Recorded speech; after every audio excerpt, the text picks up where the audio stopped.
கர்த்தருக்கு ஸ்தோத்திரம். கர்த்தரும் உலக இரட்சகருமாய் இயேசு கிறிஸ்துவின் நாமத்தில் உங்களை அன்போடு கூட வாழ்த்துகிறேன். இயேசு உங்களுடைய என்னுடைய பாவத்தை மட்டுமல்ல, உலகத்தின் பாவத்தை சுமந்து தீர்த்தார். அவர் ஏன் உலகத்தின் இரட்சகரானார்? இயேசுவின் அன்பு அவ்வளவு பெரியது.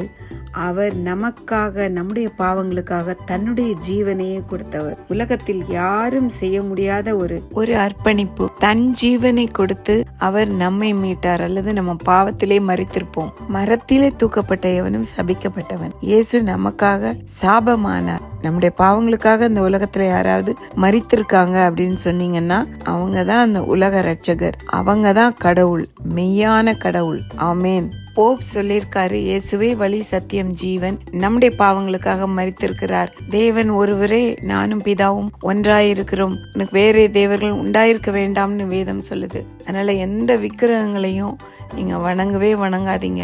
நம்முடைய பாவங்களை மன்னிக்க தகுதி பெற்ற ஒரே தெய்வம் இயேசு கிறிஸ்து மட்டுமல்ல, தேவ சித்தம் செய்தார். தேவனுடைய குமாரன் எனப்பட்டார். தேவனுடைய சித்தம் செய்தார். அவருக்கு கீழ்ப்படிந்தார்.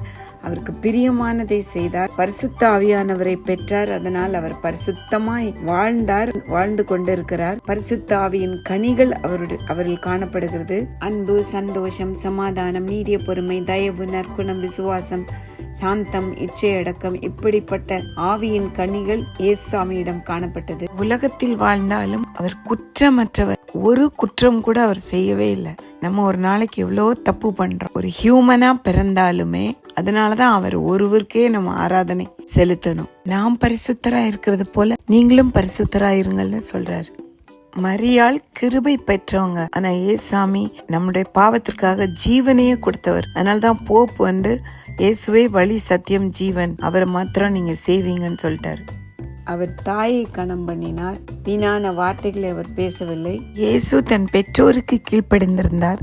எத்தனை பிள்ளைங்க பெற்றோருக்கு கீழ்ப்படுகிறாங்க? 99% ஆஃப் தி சில்ட்ரன் கொஞ்சம் படிச்ச உடனே பெற்றோரை உதாசீனப்படுத்துறார்கள். உங்களுக்கு ஒண்ணுமே தெரியாதுன்னு கொண்டு போய் அங்க முதியோர் இல்லத்துல சேர்த்துறாங்க. அவர் எப்பொழுதும் ஜெபித்து கொண்டிருந்தார். இப்படிப்பட்ட தேவன் நம்முடைய தகப்பனுடைய சுவாபம் நமக்கு வேணும். கிறிஸ்துவின் சிந்தையை நாம் தரித்து கொள்வோம். பாவங்களை மன்னிக்க தகுதி பெற்ற தேவன், இருந்தவர், இருக்கிறவர், வரப்போகிற கிறிஸ்து, இந்த உலகை சிருஷ்டித்தவர், படைத்த எல்லாம் அவர் ஆளுகைக்குட்பட்டது. அதனாலதான் வரப்போற காலங்கள்ல இதெல்லாம் நடக்கும்னு எழுதி வச்சிருக்கிறாரு. வேற எந்த ஹோலி புக்லயும் எழுதி வைக்கவே இல்லை. இயேசு கிறிஸ்துவை தவிர யாரும் நமக்கு அதை சொல்லவில்லை. சர்வ வல்லமை உள்ளவர், வரப்போகிற கர்த்தர். He is Lord of Lords. He is God, King of Kings. அவரோடு கூட அரசாள போகிறோம். ஆமென்.